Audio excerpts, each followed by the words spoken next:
Hello बच्चों, let's see this question. हमारे पास यहाँ assertion गिवन है, aniline is a weaker base than benzyl amine and reason given है कि in aniline mesomeric interaction occurs between benzene ring and amino group. और assertion reason के जो चार कन्वेंशनल ऑप्शंस होते हैं वो हमारे पास चार अलग अलग ऑप्शंस में गिवन है। तो चलिए इस क्वेश्चन को सॉल्व कर लेते हैं बच्चों, और सबसे पहले ये देखते हैं कि इस क्वेश्चन को हम सॉल्व करेंगे किस की कॉन्सेप्ट के बेसिस पे। नाउ सी, टॉकिंग अबाउट की कॉन्सेप्ट, इस क्वेश्चन को सॉल्व करने के लिए हमें बेसिक स्ट्रेंथ का पता होना चाहिए। ठीक है, बेसिक स्ट्रेंथ ऑफ जो नाइट्रोजन कंटेनिंग बेसिस होते हैं ना, उनके बारे में हमें पता होना चाहिए, जिसमें से हमारे पास क्वेश्चन में दो बेसिस के बारे में पूछा जा रहा है, एनिलीन और एक दूसरा है हमारा बेंजाइल अमाइन। ठीक है, तो चलिए इन दोनों में वीकर बेस कौन सा है वो देख लेते हैं, और वो क्यों है वो भी देख लेते हैं। नाउ अगर मैं एनिलीन की बात करूं बच्चों, तो एनिलीन का स्ट्रक्चर कुछ इस तरीके का होता है, जहां पे कि एक बेंजीन रिंग से डायरेक्टली एक NH2 ग्रुप इस तरह से जुड़ा हुआ रहता है। Now this is the structure of aniline, और यहाँ पर अगर आप ध्यान से देखें तो क्योंकि ये लोन पेयर पाई कॉन्जुगेशन ऑब्जर्व हो रहा है यहाँ पे, तो जो लोन पेयर है नाइट्रोजन के ऊपर, that enters into the resonance with the benzene ring. तो हम यहाँ पे लिख सकते हैं that lone pair of NH2 group, lone pair of NH2 group is in resonance with is in resonance with benzene ring, right? ये बात हो गई।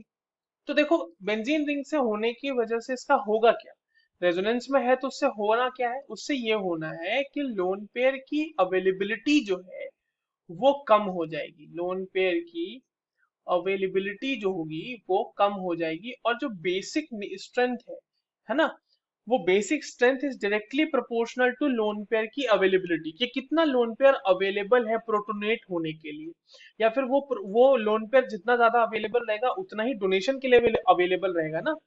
तो अगर लोन पेयर ही कम अवेलेबल रहेगा तो उसकी बेसिक स्ट्रेंथ भी कम होगी। बट अगर आप वहां पे बेंजाइल अमाइन की बात करें, हमारे पास जो बेंजाइल अमाइन दिया हुआ है वो देखिए कैसा होता है कि ये बेंजीन रिंग होती है, वहां पर एक ऊपर CH2 ग्रुप लगा रहता है और उससे फिर NH2 जुड़ा हुआ रहता है। यहाँ पे किसी तरह का कोई रेजोनेंस आपको ऑब्जर्व नहीं होगा। No resonance, no resonance between NH2 group and benzene ring. ठीक है, तो अब हम देख पाएंगे कि, और दूसरी चीज एक बात और समझना है यहाँ पे, कि जैसे क्योंकि रेजोनेंस हो जा रहा है यहाँ पर NH2 का, तो जो नाइट्रोजन है यहाँ पे वो हो जाता है sp2 हाइब्रिडाइज। बट अगर यहाँ पर आप देखें तो ये sp3 हाइब्रिडाइज है। ठीक है, और हमें पता है कि sp3 हाइब्रिडाइज, इसको मैं लिख देता हूँ पहले, ये हो जाएगा sp3 और यहाँ पर ये हो जाएगा sp2। ठीक है, अब आप s कैरेक्टर देखें, s कैरेक्टर बच्चों ज्यादा किसमें है, ऑब्वियसली sp2 वाले में ज्यादा है ना। एस कैरेक्टर 33.33% के आसपास। तो क्योंकि उसका एस कैरेक्टर ज्यादा होगा, इसीलिए उसकी इलेक्ट्रोनेगेटिविटी भी ज्यादा होगी, इसीलिए उसके इलेक्ट्रॉन की डोनेट करने की टेंडेंसी भी कम होगी। तो इस तरह से भी आप इसको समझ सकते हैं।